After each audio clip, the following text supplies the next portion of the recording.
All right, here we go. The greatest love stories of all time.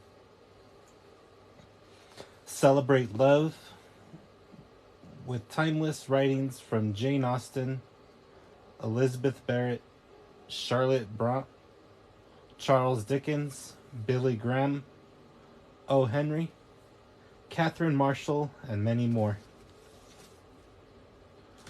Romantic love, the language of the heart. The word love evokes strong responses of emotion, warmth and happiness, tenderness, sorrow, maybe even anger. We have all experienced its wonder. We never tire of hearing stories of this great gift called love. So take a journey through time as you read these classic and modern love stories that will surely inspire and entertain you.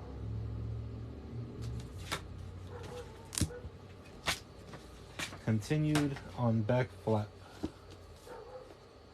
Inside you'll find biblical accounts of romantic love like the story of Isaac and Rebecca, as well as timeless classics such as Jane Eyre, Beauty and the Beast, and Cinderella.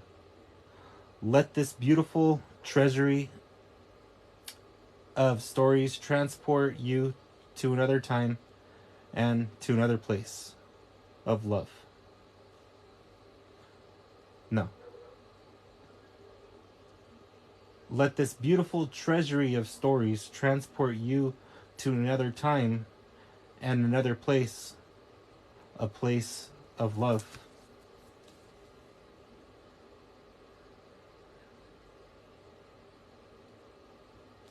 Experience the wonder of love. One great story at a time. Love, the greatest gift you'll ever receive, and the greatest gift you'll ever give. It is something we all yearn for, and yet are sometimes fearful of.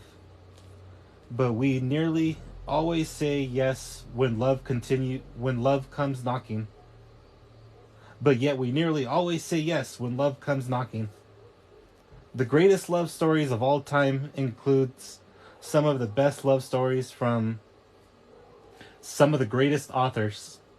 Jane Austen, Charlotte Bronte, Edmund Rostand, William Shakespeare, Catherine Marshall, Oscar Wilde, Charles Dickens, and O. Henry.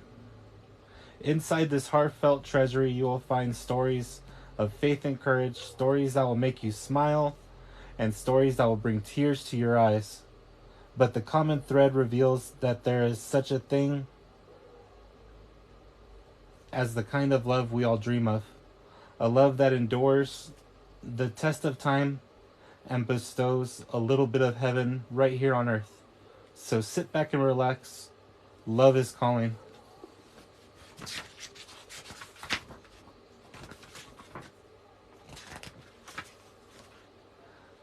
Love, excuse me.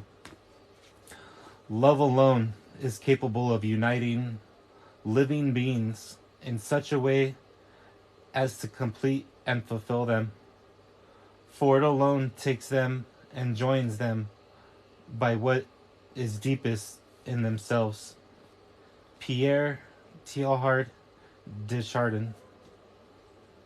Introduction. Love makes the world go round. Even the Bible says so in 1 Corinthians 13:13. Now these three remain: faith, hope, and love. But the greatest of these is love. It's a big job for such a little word, but somehow it manages to hold its own, and has done so throughout the millennia of human history. Though there are many varieties of love, romantic love is one of the earliest entries in love's exhaustive resume. It began the moment Adam laid eyes on Eve, the perfect partner created exclusively for him by God himself. It is God's own great idea and his own splendid gift. The greatest love stories of all time was compiled to celebrate God's gift of romantic love. It contains stories of love won and love lost, love cherished and love scorned, love that brings new life and love that gives its life for the object of its affection. We hope that you will revel in this book right down to the very last word. That you will enjoy both the laughter and the tears, the hope and the sorrow, the triumph and the defeat, and that you will see God's hand in it all. If I speak in the tongues of men and of angels, but have not love, I am only a resounding gong or a clanging cymbal. If I have the gift of prophecy and can fathom all mysteries and all knowledge, and if I have a faith that can move mountains, but have not love, I am nothing. If I give all I possess to the poor and surrender my body to the flames, but have not love, I gain nothing. Love is patient, love is kind. It does not envy, it does not boast. It is not proud, it is not rude. It is not self-seeking, it is not easily angered. It keeps no record of wrongs. Love does not delight in evil, but rejoices with the truth. It also protects, always trusts, always hopes, always perseveres. Love never fails.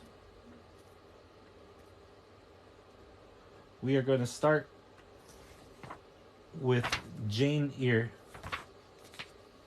The story is called Jane Eyre, Eyre,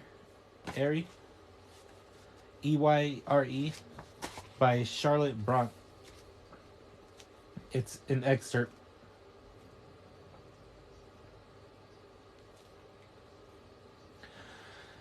Jane Eyre was published in 1847, and it is probably a partially fictionalized autobiography of its author.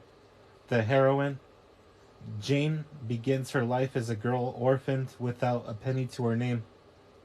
Left in the care of her aunt, Miss Reed, she is treated cruelly.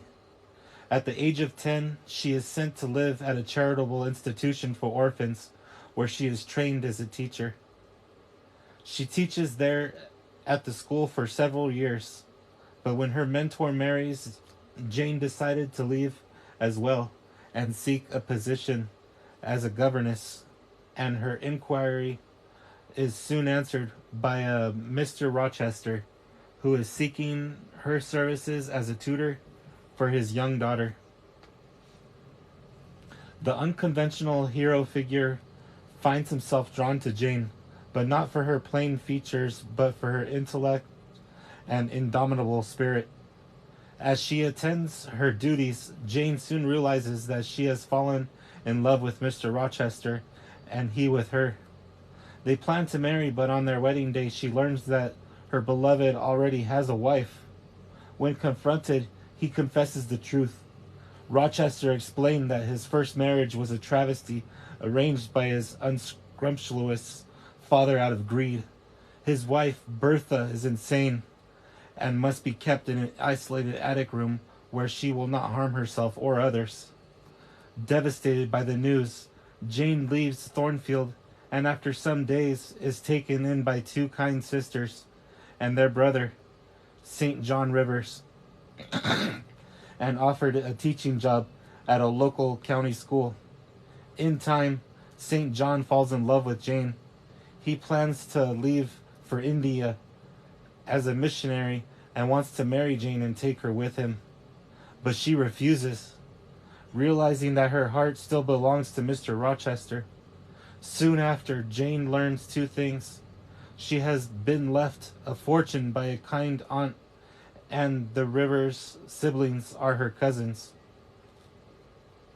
She splits her newfound wealth 4 ways and plans to return to Thornfield to check on Mr. Rochester. When she arrives, she finds that Rochester's tormented wife has burned Thornfield to the ground. She is told that Mr. Rochester saved the servants from the fire and tried to save his wife, but could not reach her before she jumped from the roof. The fire has left him blind and scarred. His arm is a useless stump, and he is emotionally devastated. The parlor looked gloomy. A neglected handful of fire burnt low in the grate, and leaning over it, with his head supported against the high, old-fashioned mantelpiece, appeared the blind tenant of the room. His old dog, Pilot, lay on one side, removed out of the way, and coiled up as if afraid of being inadvertently trodden upon. Pilot pricked up his ears when I came in. Then he jumped up with a yelp and a whine, and bounded towards me, almost knocking the tray from my hands.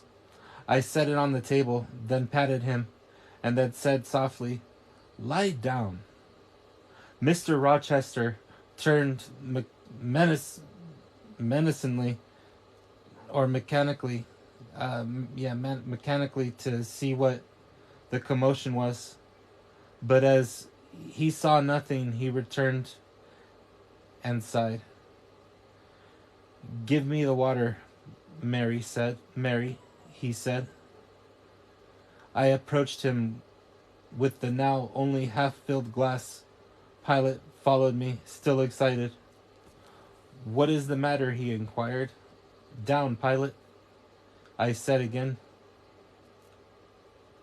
He checked the water on its way to his lips and seemed to listen. He drank and put the glass down. "This is you, Mary, is it not?" Excuse me. "Mary is in the kitchen," I answered.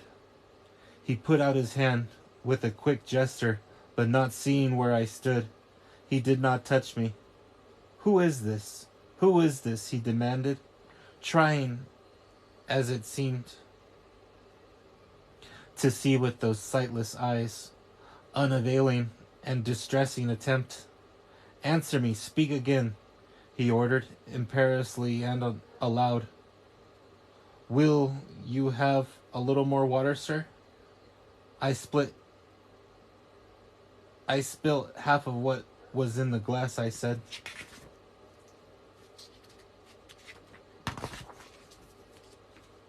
"Who is it? What is it? Who speaks?" "Pilot knows me, and John, and Mary know I am here. I came only this evening," I answered. Great God, what delusion has come over me? What sweet madness has seized me? No delusion, no madness. Your mind, sir, is too strong for delusion. Your health is too sound for frenzy. And where is the speaker? Is it only a voice? Oh, I cannot see, but I must feel, or my heart will stop and my brain burst. Whatever, whoever you are, be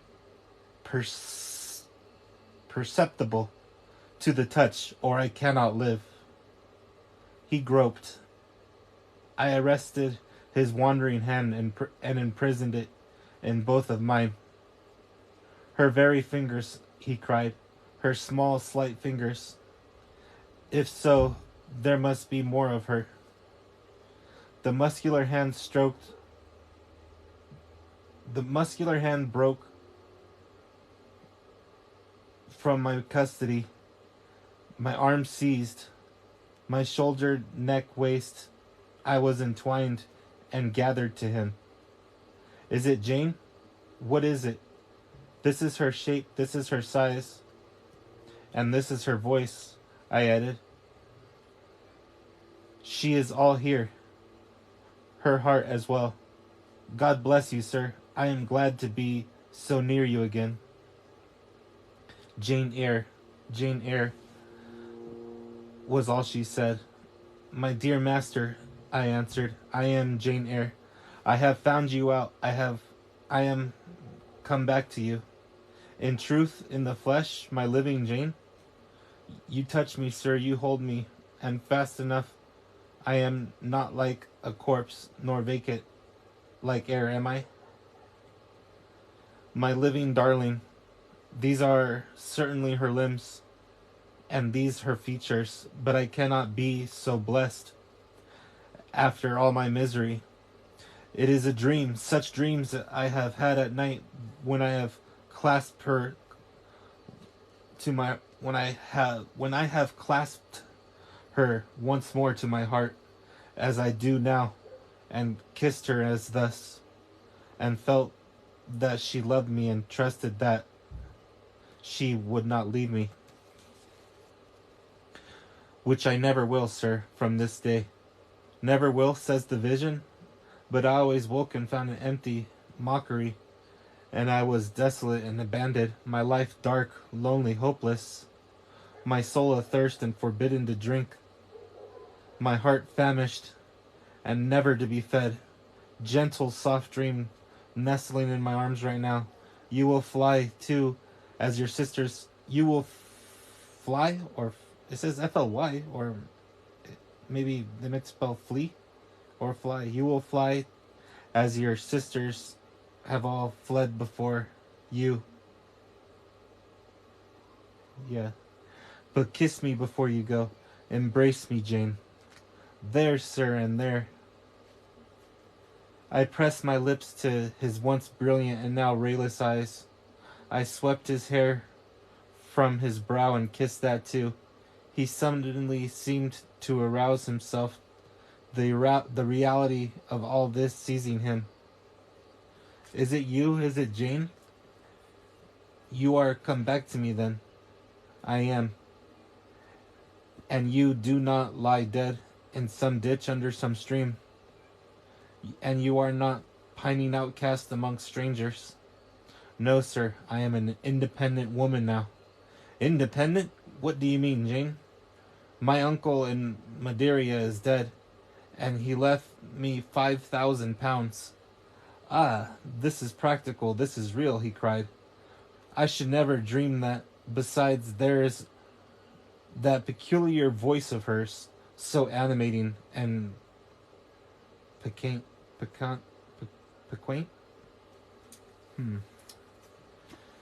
as well as soft. It cheers my withered heart. It puts life into it. What, Janet? Are you an independent woman? A rich woman? Quite rich, sir. And if... Quite rich, sir. If you won't let me live with you, I can build a house of my own close up to your door. And you may come and sit in my parlor when you want company of an evening. But as you are rich, Jane, you have now no doubt friends who will look after you and not suffer you to devote yourself to a blind lamenter like me. I told you I am independent, sir, as well as rich. I am my own mistress. And you will stay with me? Certainly, unless you object. I will be your neighbor, your nurse, your housekeeper. I find you lonely, so I will be your companion, to read to you, to walk with you, to sit with you, to wait on you, to be eyes and hands to you. Cease to look so melancholy, my dear master. You should not be left so desolate so long as I live. He replied not. Instead seemed serious, abstracted. He sighed, half opened his lips as if to speak, then closed them again.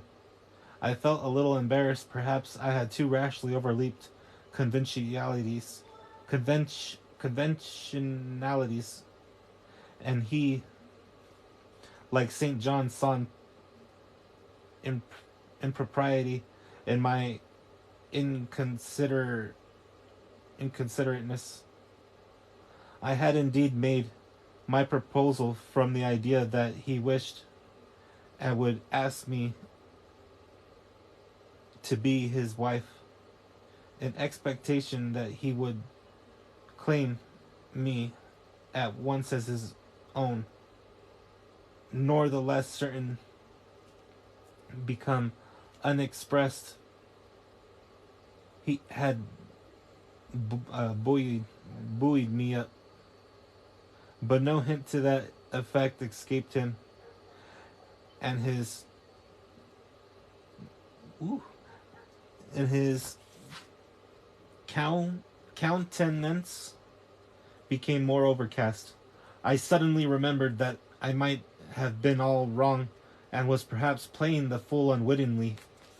I became gently to I began gently to withdraw myself from his arms, but he eagerly snatched me closer. No, no, Jane, you must not go. No, I have touched you, heard you, felt the comfort of your presence, the sweetness of your consolation. I cannot give up these joys. I have little left in myself. I must have you. The world may laugh, may call me absurd, selfish, but it does not matter. My very soul demands you. It will be satisfied, or it will take deadly vengeance on its frame. Well, sir, I will stay with you. I have said so. Yes, but you understand one thing by staying with me. I understand another. You perhaps could make up your mind to be about my hand and chair, to wait on me as a kind little nurse, for you have an affectionate heart and a generous spirit, which prompt you to make sacrifices for those you pity, and that ought to suffice for me, no doubt. I suppose I should now entertain none but fatherly feelings for you. Don't you think so? Come, tell me. I will think what you like, sir. I am content to be only your nurse if you think it better. But you cannot always be my nurse, Janet. You are young. You must marry one day. I don't care about being married. You should care, Janet. If I were what I once was, I would try to make you care, but a sightless block. He relapsed again into gloom. I, on the contrary, became more cheerful and took fresh courage. These last words gave me an insight as to where the difficulty lay, and it was no difficulty for me. I felt quite relieved from my previous embarrassment. I resumed a livelier vein of conversation. It is time someone undertook to rehumanize you, said I, parting his thick and long uncut locks. For I see you are being metamorphosized into a lion or something of that sort. You have a foul air, Nabal Chad Nazar. Wow, I'm gonna figure out some of these words later. In the fields about you. That is certain. Your hair reminds me of eagle feathers, whether your nails are grown like the bird's claws or not, I have not yet noticed. On this arm, I have neither hand nor nails, he said, drawing the mutilated limb from his breast and showing it to me. It is a mere stump, a ghastly sight. Don't you think so, Jane? It is a pity to see it, and a pity to see your eyes, and the scar of fire on your forehead.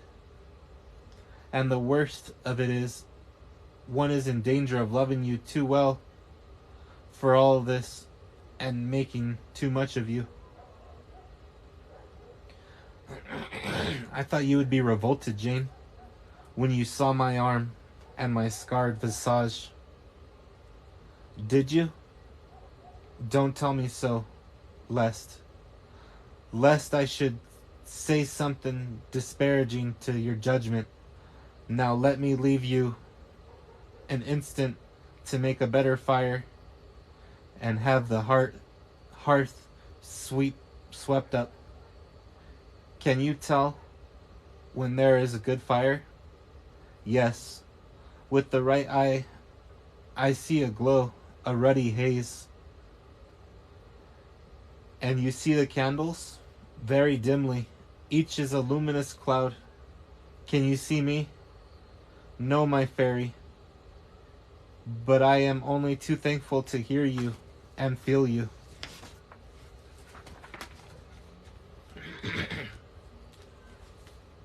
When do you take supper? I never take supper. But you shall have some tonight. I am hungry, and so are you. I dare say, only you forget.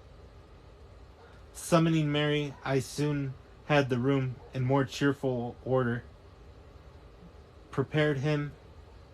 I prepared him likewise a comfortable repast. My spirits were excited, and with pleasure and ease I talked to him with during supper, and for a long time after. There was no harassing restraint, no repression of glee and vivacity with him, for with him I was at perfect ease, because I knew I suited him. All I said or did seemed either to console or revive him. Delightful consciousness. It brought to life and light my whole nature. In his presence I thoroughly lived, and he lived in mine. Blind as he was, smiles played over his face. Joy dawned on his forehead. His lineaments softened and warmed. His lineaments softened and warmed. After supper, he began to ask me many questions: where I had been, what I had been doing, how I found him out, but I only gave him very partial replies. It was too late to enter into particulars that night. Besides, I wished to touch no deep, thrilling chord, to open no fresh well of emotion in his heart. My sole present aim was to cheer him. Cheered, as I have said, he was, and yet but by fits.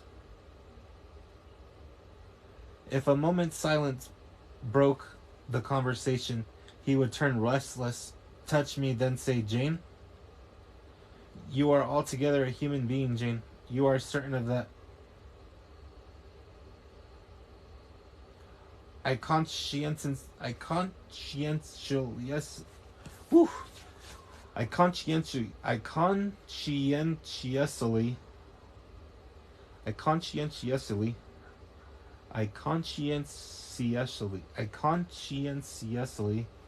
believe so, Mr. Rochester. Woo, that was a tough one. Yet how, on this dark and doleful evening, could you suddenly rise on my lone hearth?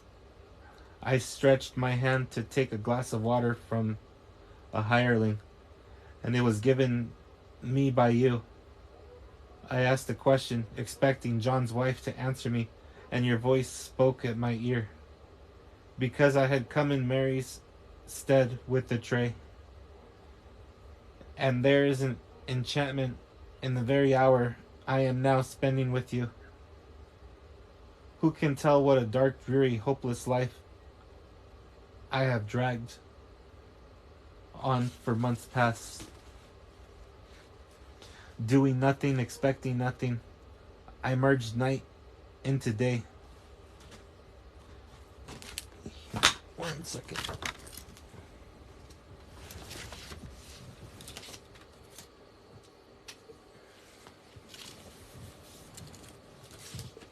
Whoops.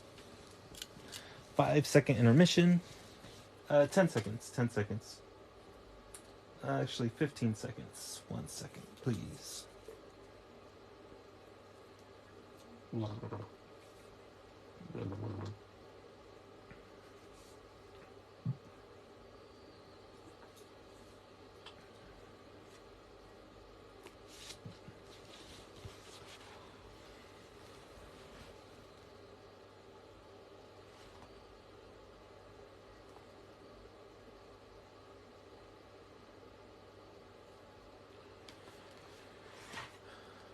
Um, 1 second. Trying to find my spot.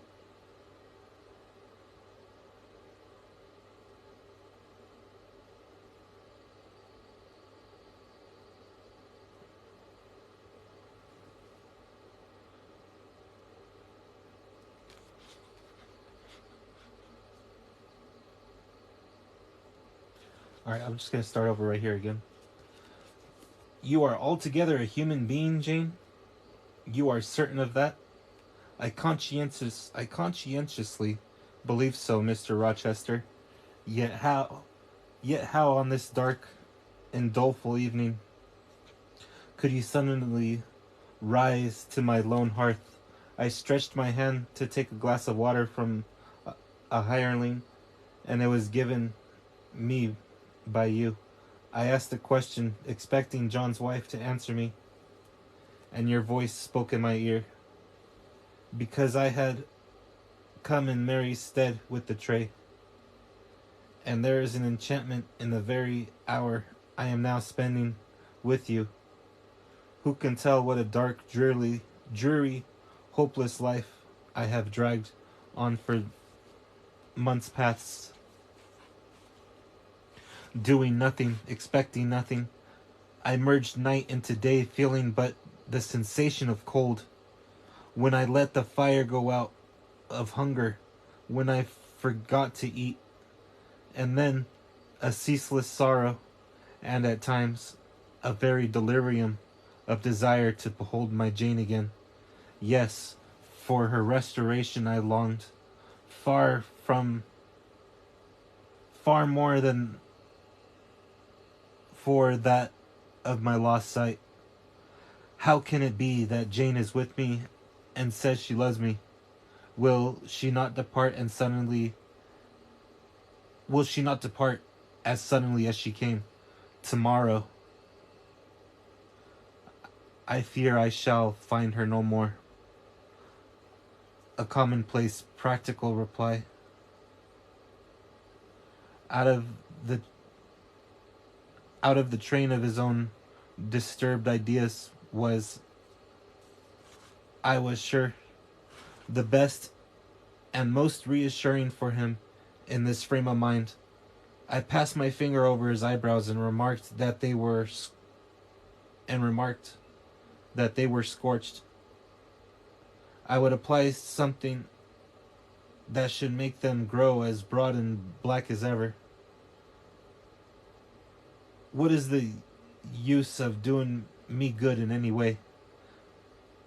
Beneficent spirit, when at some fatal moment you will again desert me, passing like a shadow, whither and how to me unknown, and for me remaining afterward undiscoverable.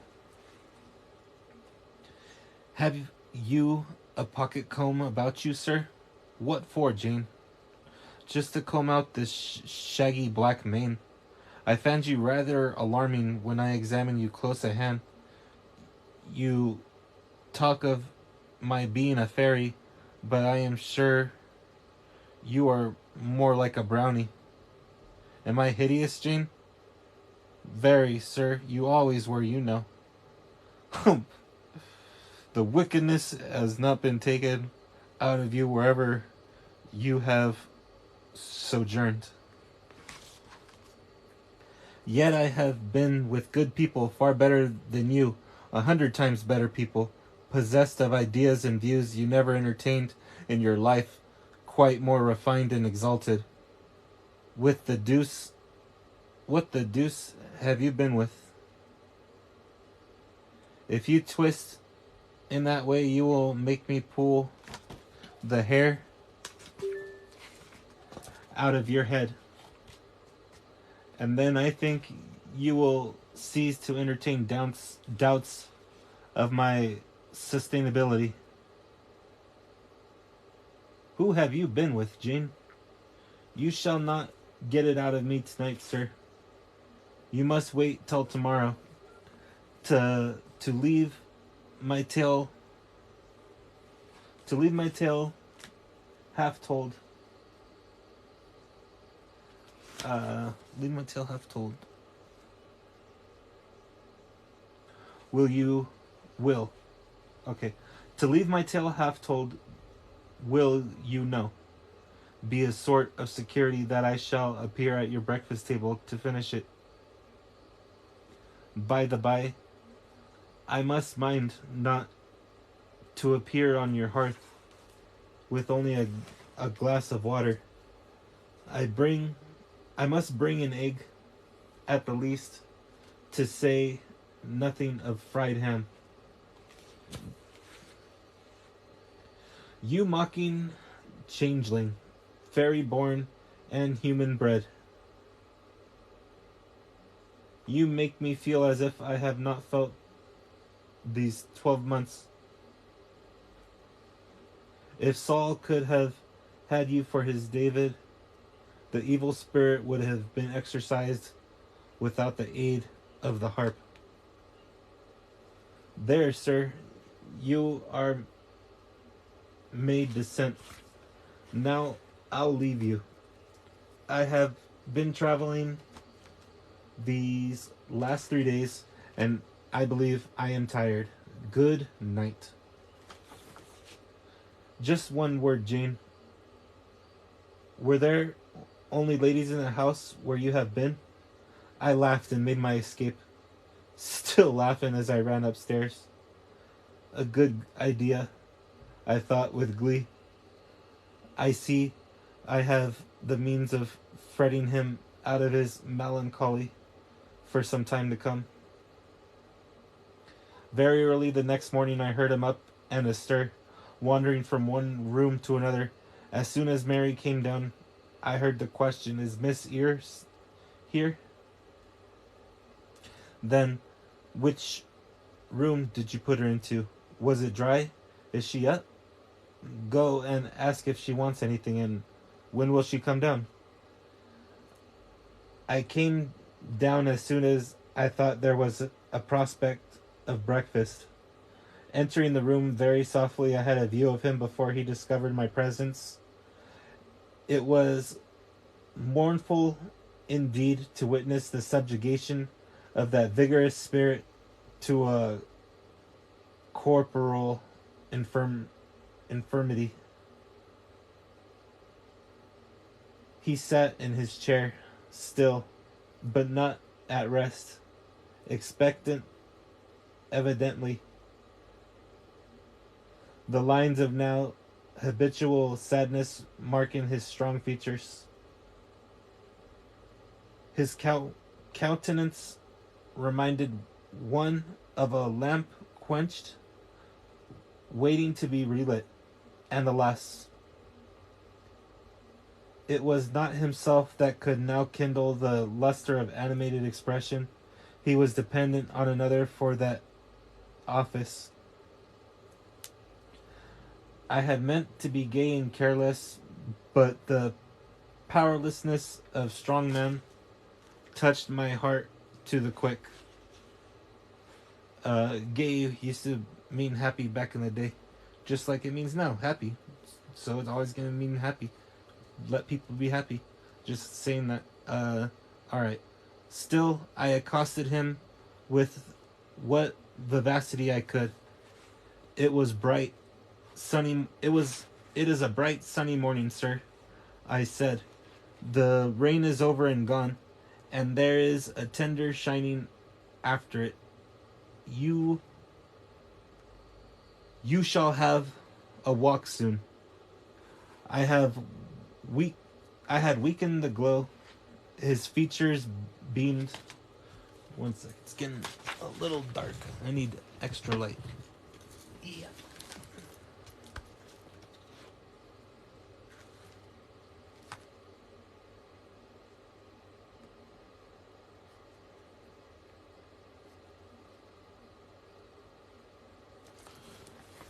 There we go.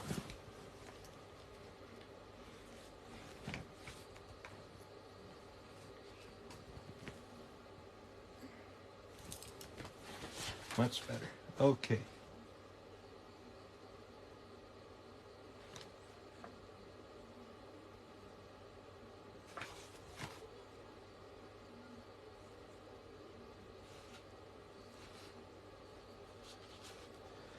All right. It is a bright, sunny morning, sir, I said. The rain is over and gone, and there is a tender shining after it. You shall have a walk soon.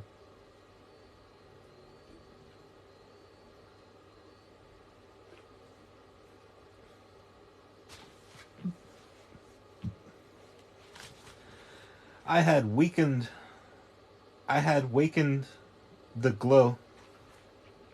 His features beamed. Oh, you are indeed there, my skylark. Come to me. You are not gone, not vanished. I heard one of your kind an hour ago, singing high over the wood. But its song had no music for me, any more than the rising sun had rays. All the melody on earth is concentrated in my Jane's tongue to my ear. I am glad it is not naturally a silent one. All the sunshine I can feel and all the sunshine I can feel is in her presence. The water stood in my eyes to hear this of a wall of his dependence, just as if a royal eagle chained to a perch should be forced to entreat a sparrow to become its purveyor. But I would not be tearful. I dashed off the salt drops and busied myself with preparing breakfast. Most of the morning was spent in the open air. I let him out of the wet and wild wood. Okay, I led him out of the wet and wild wood into some cheerful fields. I described to him how brilliantly green they were, how the flowers in the hedges looked refreshed, how sparklingly blue was the sky. I sought a seat for him in a hidden and lovely spot, a dry stump of a tree, and I did not refuse to let him, when seated, place me on his knee. Why should I when both he and I were happier near than apart? Pilate lay beside us. All was quiet. He broke out suddenly while clasping me in his arms. Cruel, cruel deserter, oh Jane, what did I feel when I discovered you had fled from the thornfield, and when I could nowhere find you, and examining your apartment, ascertained that you had taken no money nor anything that could serve as an equivalent. A pearl necklace I had given you lay untouched in its little casket.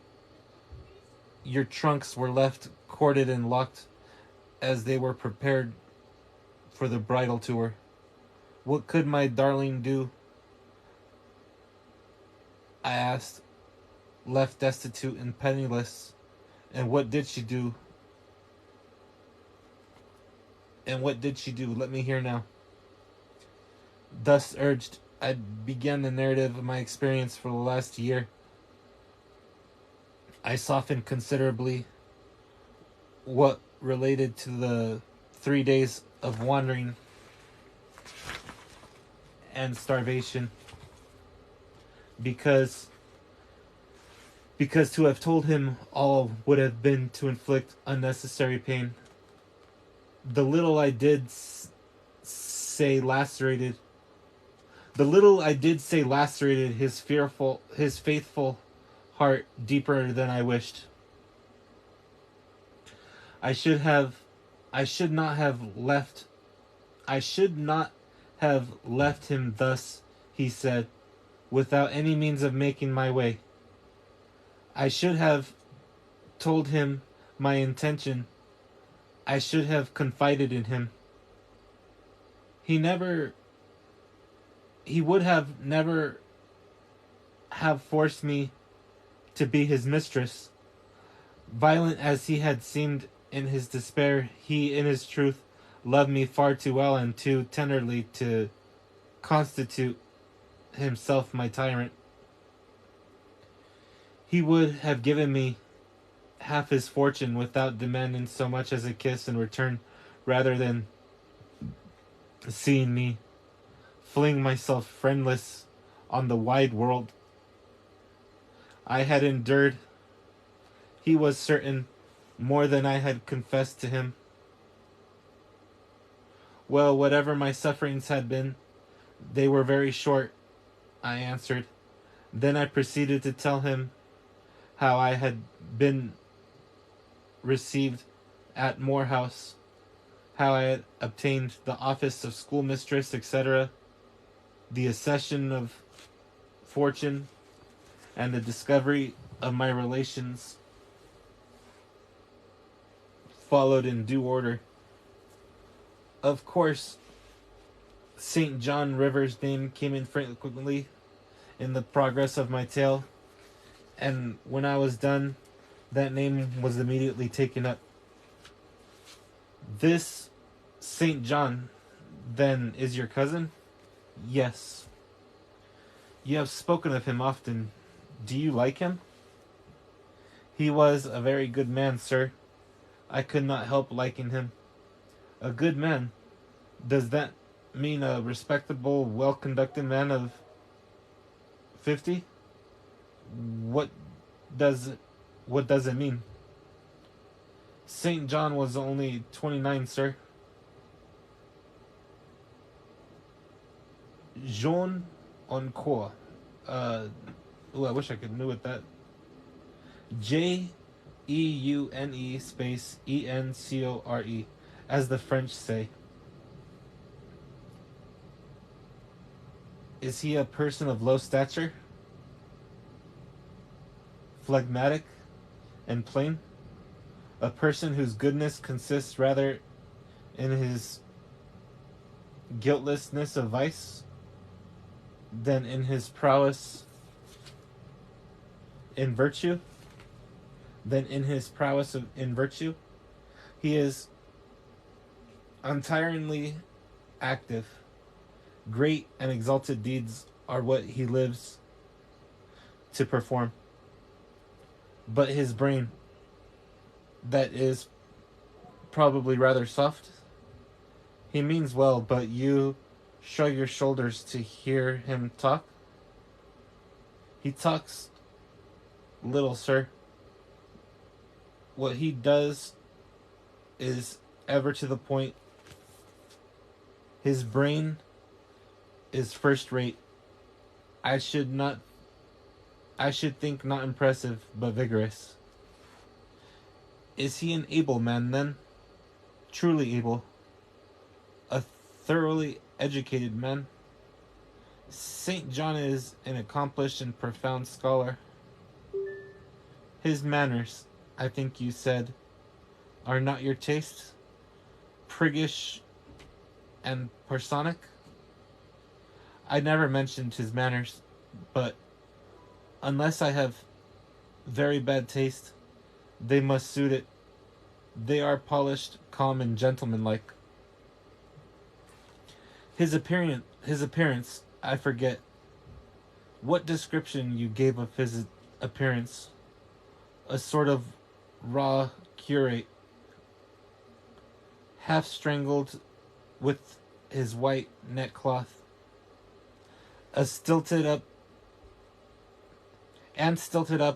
on his thick-soled high-lows, was it? St. John dresses well. He is a handsome man, tall, fair, with blue eyes and a great Grecian profile. Did you like him, Jane? Yes, Mr. Rochester, I liked him, but you asked me that before. I perceived, of course, the drift of my interloc interloc interlocutor. Ooh, some big words. I need to read more. Uh, Jealousy had gotten a hold of him. She had stung him. Okay. Okay, I think I'm gonna try that word again. I perceived, of course, the drift of my interlocutor. Interlocutor. Jealousy had gotten a hold of him. Had gotten hold of him. She had stung him, but the sting was salutary. It gave him respite from the gnawing fang of melancholy.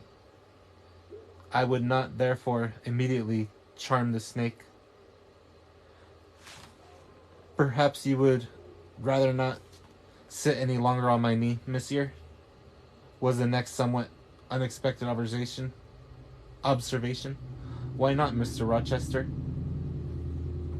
The picture you have just drawn is suggestive of a rather too overwhelming contrast.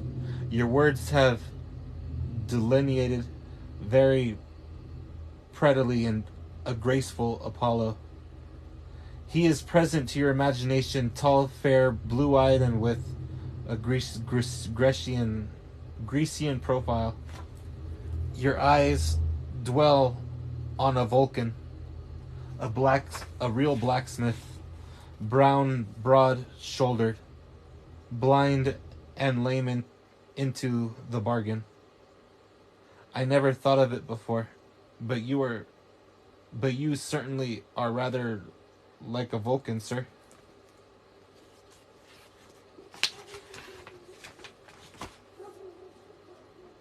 Well, you can leave me, ma'am. But before you go, and he read. One second, let me get my light. There we go. Fix the light. There we go. Okay.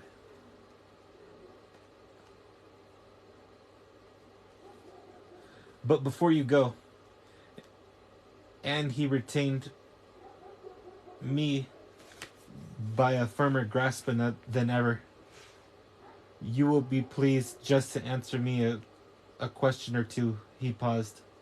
What questions, Mr. Rochester? He then followed this cross-examination.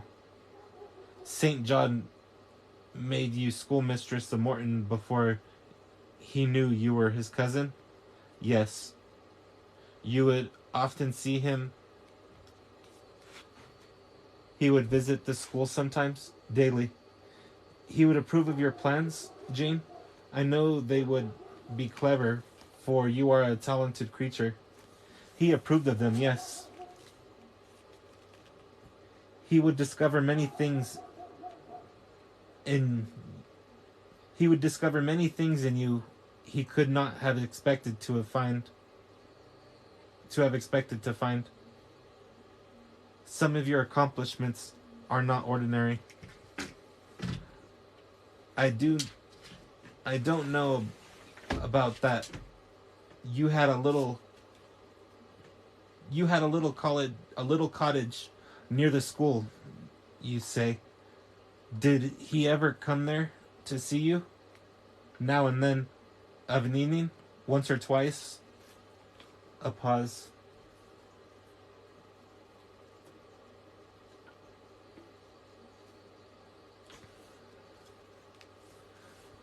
Whew. How long did you reside with him and his sisters after the cousinship was discovered? 5 months. Did Rivers spend much time with the ladies of his family? Yes, the back parlor was both his study and ours. He sat near the window, and we by the table. Did he study much? A good deal. What Hin Hindostan Hindostani. And what did you do in the mean? And what did you do meantime? I learned German at first. Did he teach you? He did not understand German.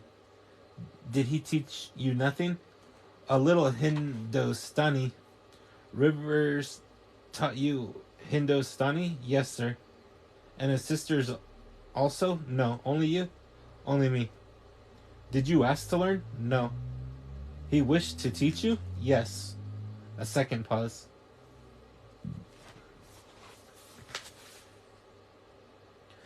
Why did he wish it? Of what use could Hindostani be to you? He intended me to go with him to India. Ah, here I reach the root of the matter. He wanted you to marry him. He asked me to marry him. That is a fiction. An impudent invention to vex me. I beg your pardon? It is the literal truth. He asked me more than once and was as stiff about urging his point as ever you could be.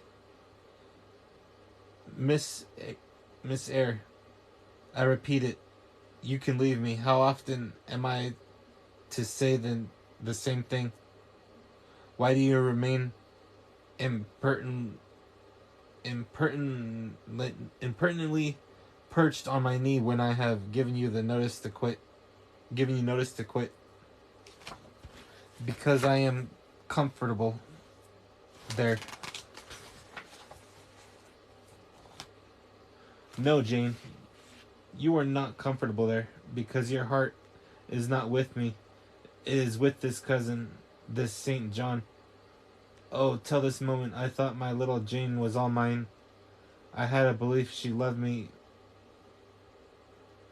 even when she left me. That was an atom of sweet. That was an atom of sweet and much bitter. Long as we have been parted, hot tears as I have wept over our separation, I never thought that while I was mourning her, she was loving another. But it is useless grieving. Jane, leave me, go, and marry Rivers. Shake me off then, sir. Push me away, for I'll not leave you on my own accord. Jane, I ever like your tone of voice. It still renews hope. It sounds so truthful when I hear it. It carries me back a year. I forget that you have formed a new tie, but I am not a fool. Go. Where must I go, sir? Your own way. With the husband you have chosen. Who is that? You know, this Saint John Rivers. He is not my husband, nor ever will he be. He does not love me. I do not love him. He loves as he can love.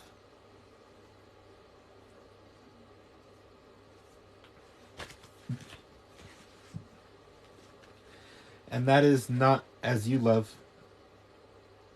A beautiful young lady called Rosamond.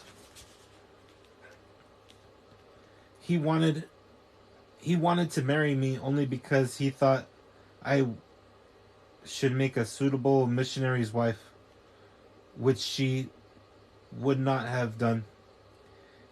He is good and great, but severe, and for me, cold as an iceberg. He is not like you, sir. I am not happy at his side, nor near him, nor with him. He has no indulgence for me. no fondness. He sees nothing attractive in me, not even youth, only a few useful mental points. But must I then leave you, sir, to go to him? I shuddered involuntarily and clung instinctively closer to my blind but beloved master. He smiled. What, Jane? Is this true? Is such really the state of matters between you and Rivers? Absolutely, sir. Oh, you need not be jealous. I wanted to tease you a little to make you less sad. I thought I thought anger would be better than grief. But if you wish me to love you, could you but see how much I do love you? You would be proud and content. All my heart is yours, sir. It belongs to you, and with you it would remain, were fate to exile the rest of me from your presence forever. Again, as he kissed me, painful thoughts darkened his aspect. My seared vision, my crippled strength, he murmured regretfully. I caressed, I caressed in order to soothe him. I knew of what he was thinking. I wanted to speak for him, but dared not. As he turned aside his face for a minute, I saw a tear slide from under the sealed eyelid and trickle down his manly cheek. My heart swelled. I am no better than the old lightning-struck chestnut tree in Thornfield Orchard, he remarked. And what right would that ruin have to bid a brooding woodbine cover its decay with freshness? You are no ruin, sir. You are no lightning-struck tree. I see a man who is green and vigorous. Plants will grow about your roots, whether you ask them to or not, because they will delight in your bountiful shadow, and as they grow, they will lean toward you and wind round you, because your strength offers them so safe a prop. Again he smiled. I gave him comfort. You speak of friends, Jane? He asked. Yes, of friends, I answered rather hesitantly, for I knew I meant more than friends, but could not tell. I answered rather hesitantly, for I knew I meant more than friends, but could not tell what other word to employ. He helped me. Ah, Jane, but I want a wife. Do you, sir? Yes. Is it news to you? Of course. You said nothing about it before. Is it unwelcome news? That depends on the circumstances, sir, on your choice, which you shall make for me, Jane. I will abide by your decision. Choose then, sir, her who loves you best.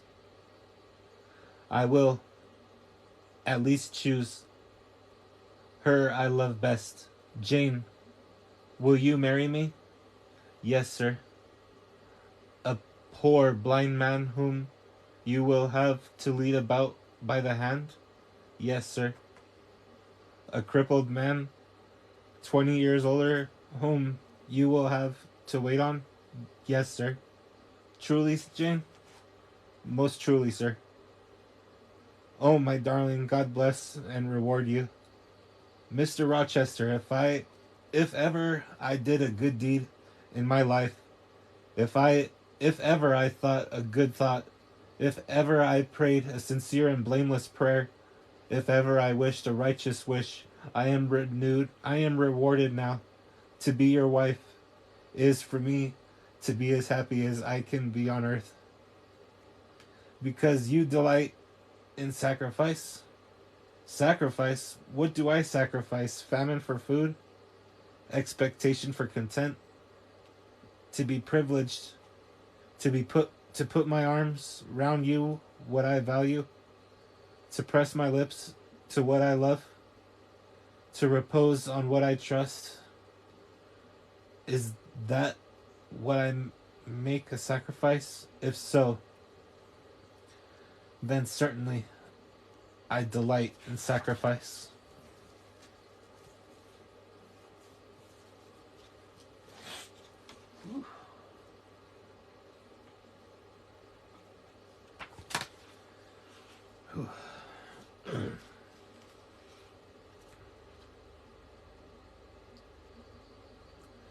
And to bear...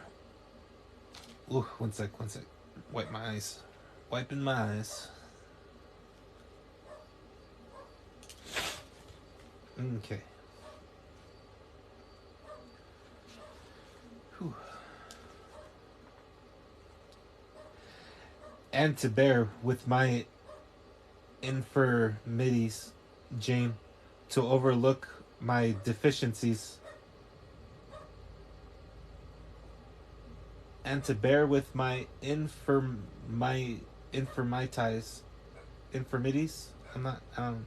I gotta find that word later. Jane, to overlook my deficiencies, which are none, sir, to me. I love you better now, when I can really be useful to you, than I did in your state of proud independence, when you disdained every part but that of the giver and the protector. Hither, though, I have hated to be helped, to be led. Henceforth I feel I shall hate it no more. I did not like to put my hand into a hireling's, but it is pleasant to feel it circled by Jane's little fingers. I preferred utter loneliness to the constant attendance of servants. But Jane's soft ministry will be a perpetual joy. Jane suits me. Do I suit her? To the finest fiber of my nature, sir.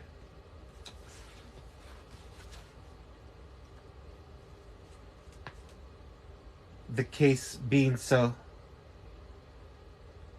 we have nothing in this world to wait for. We must be married instantly. We looked and spoke with eagerness. His old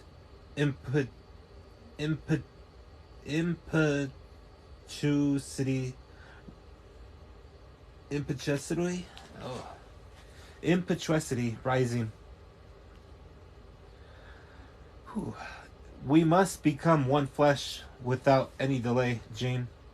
There is but the license to get. Then we marry. Mr. Rochester, I have just discovered the sun is far declined from its meridian, and Pilate is actually gone home to his dinner. Let me look at your watch. Fasten it to your girdle, Janet, and keep it henceforward. I have no use for it. It is nearly 4 o'clock in the afternoon, sir. Don't you feel hungry? The third day from this must be our wedding day, Jane. Never mind fine clothes and jewels. Now, all that is not worth a fillip. The sun has dried up all the raindrops, sir. The breeze is still. It is quite hot. Do you know, Jane, I have your little pearl necklace at this moment fastened around my bronze scrag under my cravat. I have worn it since the day I lost my only treasure. I kept it as a memento of her. We will go home through the wood. That will be the shadiest way. He pursued his own thoughts without heeding me. Jane, you think me, I dare say, an irregulous dog, but my heart swells with gratitude to the beneficent God of this earth just now. He sees not man. He sees not as man sees, but far clearer. Judges not as man judges, but far more wisely. I did wrong. I would have sullied my innocent flower, breathed guilt on its purity. Therefore the omnipotent snatched me. The omnipotent snatched it from me. I, in my stiff-necked rebellion, almost cursed the dispensation,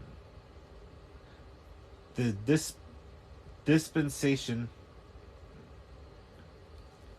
Instead of bending to the decree, I defied it. Divine justice pursued its course. Disasters came thick over me. I was forced to pass through the valley of the shadow of death. His chastisements are mighty, and one smote me that has humbled me forever. You know I was proud of my strength. But what is it now, when I must give it over to foreign guidance? As a child does its weakness.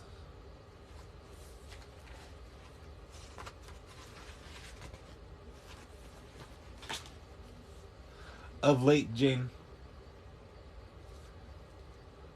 only of late, I began and acknowledge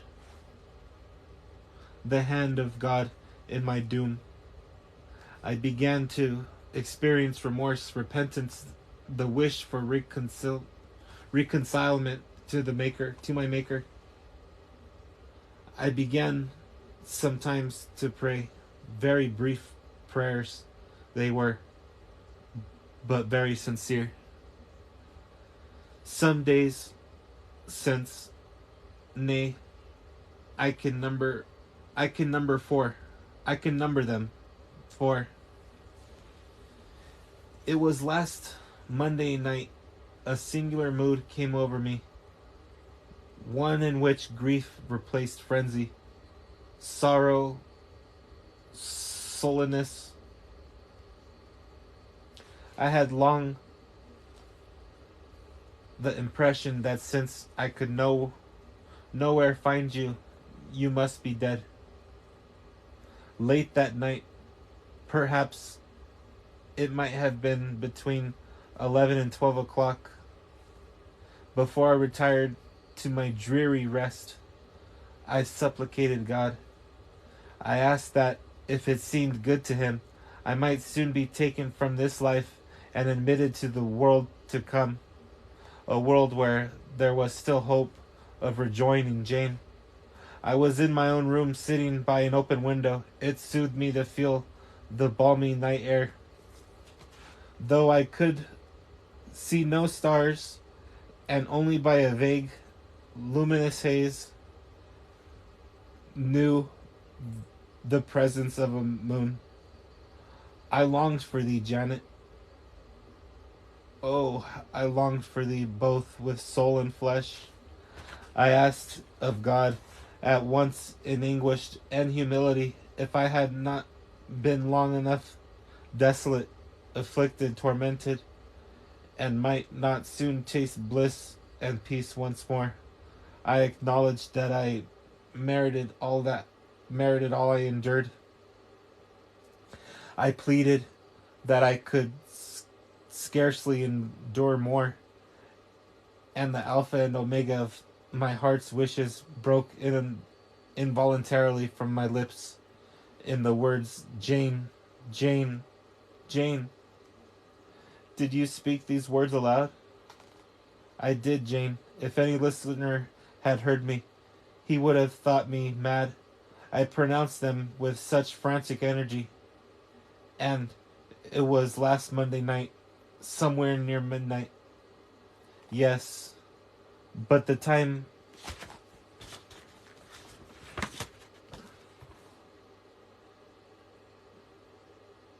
One sec. I lost my spot. I took out the book cover. I'm starting over here. Did you speak these words aloud? I did, Jane. If any listener had heard me, he would have thought me mad. I pronounced them with such frantic energy, and it was last Monday night, somewhere near midnight. Yes, but the time of is but the time is of no consequence. What followed is the strange point. You will think me superstitious. Some superstition I have in my blood and always had. Nevertheless, this is true. True at least that I heard what I now relate. As I exclaimed, Jane, Jane, Jane, a voice. I cannot tell from whence the voice came from, but I know whose voice it was, replied. I am coming. Wait for me. A moment after the words, where are you? Went whispering on the wind. I'll tell you, if I can, the idea, the picture these words open to my mind. Yet it is difficult to express what I want to express. Fernden is buried, as you see, in a heavy wood, where sound falls dull and dies unreverberating. Unreverberating. Where are you? Seems spoken amongst mountains, for I heard a hill-sent echo repeat the words, cooler and fresher at the moment. The gale seemed to visit my brow. I could have deemed that in some wild lone scene Jane and I were meeting. In spirit, I believed we must have met. You no doubt were at that hour in unconscious sleep, Jane.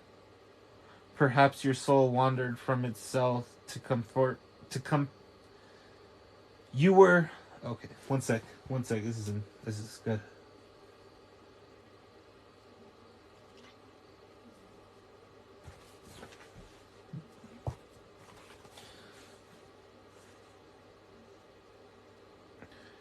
You no doubt were at that hour in unconscious sleep, Jane. Perhaps your soul wandered from its cell to comfort mine. For those were your accents.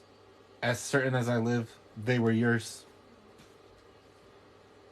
Reader, it was on Monday night, near midnight, that I too had received the mysterious summons, those being the very words by which I replied to it.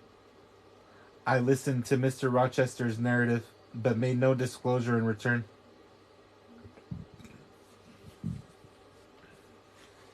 The coincidence struck me as too awful and inexplicable to be communicated or discussed. If I told anything, my tale would be such a must necessarily make a profound impression on the mind of my hearer, and that mind, yet from its sufferings too prone to gloom, needed not the deeper shade of the supernatural. I kept things then, and pondered them in my heart. You cannot now wonder, continued my master, that when you rose upon me so unexpectedly last night, I had difficulty in believing you any other. I had difficulty in believing you any other than a mere voice and vision, something that would melt to silence and annihilation as the midnight whisper and mountain echo had melted before. Now, I thank God, I knew it was, I knew it to be otherwise. Yes, I thank God. I thank my Maker that in the midst of judgment, He has remembered mercy. I humbly entreat my Redeemer to give me strength to lead henceforth a purer life than I have done hitherto. Hitherto. Then he stretched his hand out to be led. I took that dear hand, held it a moment to my lips, then let it pass round my shoulder. Being so much lower of stature than he, I served both for his prop and guide. We entered the wood and wended homeward. Reader, I married him. We had a quiet wedding, he and I. The parson and the clerk were alone present. When we got back from the church, I went into the kitchen of the manor house where Mary was cooking the dinner and John cleaning the knives, and I said, Mary, I have been married to Mr. Rochester this morning. The housekeeper and her husband both are of that decent, phlegmatic order of people to whom one may at any time safely communicate a remarkable piece of news without incurring the danger of having one's ears pierced by some shrill shout, subsequently stunned by a torment of wordy wonderment. Mary did look up, and she did stare at me. The ladle with which she was basting a pair of chickens roasting at the fire did for some 3 minutes hang suspended in the air, and for the same space of time John's knives also had a rest from the polishing process, but Mary, bending again over the roast, said only, Have you, miss? Well, for sure. I have now been married 10 years. I know what it is to live entirely and with what I love best on earth. I hold myself supremely blessed beyond what language can express, because I am my husband's life as fully as he is mine. No woman was ever nearer to her mate than I am. No woman ever more absolutely bone of his bone and flesh of his flesh. I know no weariness of my Edmund's company, and he knows none of mine, and more than we each do of the pulsation of the heart that beats in our separate bosoms. Consequently, we are ever together. To be together is for us to be at once free as in solitude, as gay in the presence of others. We talk, I believe, all day long. To talk to each other is but more animated and audible thinking. All my confidence is bestowed on him. All his confidence is devoted to me. We are precisely suited in character, and perfect concord is the result. Mr. Rochester continued blind for the first 2 years of our union. Perhaps it was that circumstance that drew us so very near, that knit us so very close. For I was then his vision, as I am still his right hand, literally. I was what he often called me, the very apple of his eye. He saw nature, he saw books through me, and never did I weary of conducting him where I wished to go, or doing for him what he wished to be done. And there was a pleasure in my services, most full, most exquisite, even though sad, because he claimed these services without painful shame or dampening humiliation. He loved me so truly that he knew no reluctance in profiting to my attendance. He left that he felt that I loved him so fondly that to yield that attendance was to indulge my sweetest wishes. One morning at the end of the 2 years, as I was writing a letter to his dictation, he came and bent over to me and said, "Jane, have you a glittering ornament round your neck?" I had a gold watch chain. I answered yes. "And have you a pale blue dress on?" I had. He informed me then that for some time he had fancied the obscurity clouding one eye was becoming less dense, and that now he was sure of it. He and I went up to London. He had the advice of an eminent oculist and eventually recovered the sight of that one eye. He cannot now see very distinctly. He cannot read or write much, but he can find his way without being led by the hand. The sky is no longer blank to him. The earth is no longer a void.